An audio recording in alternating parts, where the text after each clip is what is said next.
My goodness, has it even been a month yet, Tina?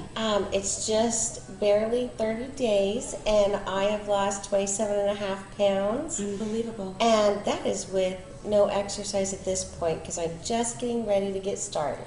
And you know what's wonderful about this is, as I mentioned to Tina before she began the program, is that it has more to do with what you put in your mouth than it does to do with exercise. So many people out there think that as long as they exercise, that allows them the freedom to eat whatever they want.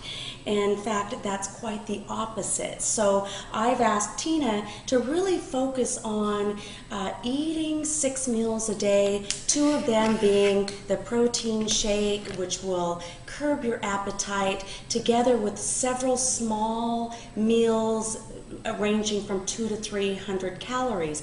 Tell me you've lost nearly 28 pounds, 27 and a half to be exact. What has caused you the success?